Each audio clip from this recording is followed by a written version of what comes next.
Alright folks, welcome to the channel. Today we are doing the valve cover gasket on my E46 325i turn 330. It is a M54 B30 swapped and a 6-speed swap.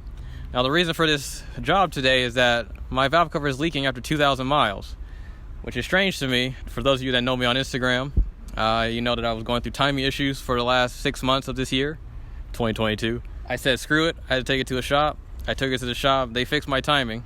I applaud them for that, thank you.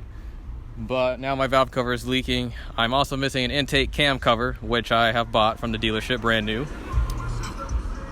So that will be going back in this motor, as it should be. And I will show you the tools that need to be used for this job, which will be laid out right in front of you in a quick second. We're gonna have an overhead view from the GoPro, mounted to the hood so you can see everything that is being done to this beauty. All right, here are the tools needed for the job. So first off, we have our ratchets, and then our 10mm socket right here. Our 10mm deep socket for the rear of the valve cover, RTV for the valve cover gasket itself, which I will demonstrate where it needs to go, and then a T30 socket to remove the cabin air filter and its housing. And here's our new valve cover gasket and assorted items to go with it. So yeah, let's get to work. Step one. For those that have an E46 M3 strut bar like me, you will need a 13mm socket to remove these bolts here. There's 2 on each side of the bar. For now, you're only focused on this one. So let's remove that first so we can access everything else in peace. And just like that, the bar comes off. What we need to do is remove this piece right here. So we're gonna remove this that holds the electrical cords in. There we go, just like that. Wow, this decided to come loose. That's nice. So next, we'll be removing this piece. So you just rotate the little prongs here, and they just spring right up. Rotate them to the right, and then you just take that out. Here's a new discovery. I am, for some reason, missing 2 of these. I had all 4 of these the last time I took the car to the shop. So what usually would be 4, you only need to remove 2. We are going to remove these T30 sockets here.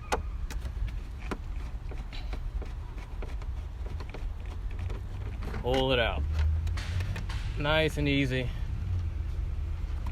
Safely with your screws. And bam. Next thing that's on the list, removing this, the plastic beauty covers. You want to remove your plastic bolt covers here. I used to have 3D printed versions of these, but those got lost the last time I took the car to the shop. I should have made a backup set. But whose fault was that? Mine. Anyway, so next you want to take off the 10mm bolts that are here, here, here, and here. But here's the best part. My car doesn't have the 10mm bolts. So, you know what we can do? We can just pop it right off. Voila, look at that. We have access. Oh shoot. Well, that's not ideal. Next, we're going to remove the ignition coils. So I have the late style motor of the M54, which has the clip ignition coils here. So you just pop that open, and then I'm now realizing I should take this bolt off first, so that's what I'm going to do. This is an 8mm bolt. One thing I forgot to mention, I'm very dumb right now. You need to push the coil connector out. So this connects to the ignition coil, so you need to pull it out by pushing it out first with the little flapper right here. Mine are a little finicky, so I have to hold down on the side so it can have pressure to push the clip out. Let's try this one. It needs to push it out like that. See that? So hold down the side and let it push it out while pulling up on the flapper. There you go, just like that. I find it easier using a flathead screwdriver and just sticking it in, or any kind of screwdriver, sticking it in between the plastic clip and then just pulling up in the direction of the valve cover. So that's kind of at an angle going this way. So you just want to pop it out. like so. So now that those are disconnected, we can just pull all the ignition coils out. I would advise to try to keep them in the same order that they were in, just so you have consistency with the motor. Now for the fun stuff, removing the valve cover itself. This is where the fun begins.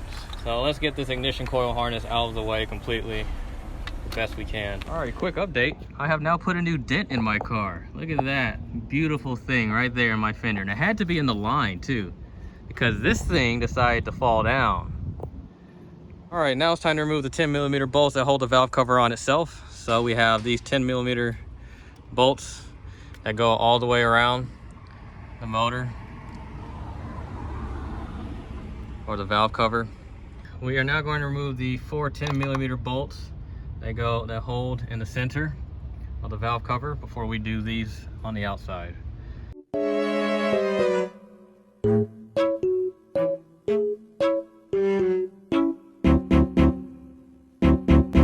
These, I also need to mention that you need to remove this oil separator here. So you just pull on it, pull from the bottom and top, and pull straight out. And that's about it right there. You just want to leave it like that. All right, now let's remove these bolts.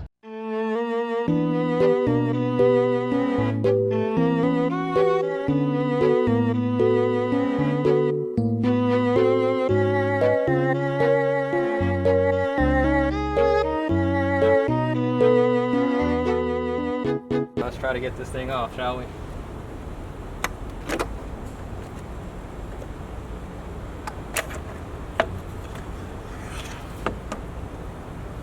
All right, upon inspection of the motor, I've been trying to figure out why was this thing leaking after only 2,000 miles. And if I haven't said it already, this was the 7th time this valve cover has been pulled this year alone. 3 times personally by me, and 3 other times by different shops. Again, I gave the car to the shop because of timing issues after the M54 B30 rebuild. I come to find that there is no RTV in any of the places that there should be RTV to hold the valve cover gasket down. It looks like there's some old RTV residue from when I applied it, but everywhere else it is just clean. And I know some people say, you know, you don't have to put RTV. I personally put it there in these spots here to ensure that it doesn't leak. And every spot that usually where I would put RTV, which is usually here, here, back there, specifically that back there, here, and here for some reason, it was leaking. But we have the new valve cover gasket here and the associated parts. And here's the valve cover itself. So we're gonna put RTV in these spots. And also to reference the intake cam cover that I said was missing, this is it right here. So this camshaft cover covers the intake cam specifically, and it goes over here like so. And what this allows is for oil to not splatter all over the valve cover while the engine's running from this camshaft. And also when you put oil in the car, oil feeds down from here into the motor as it's supposed to. So it goes in like so, around the valve cover. Just easily inserts.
Later. So here's the 3-week update on the valve cover gasket job.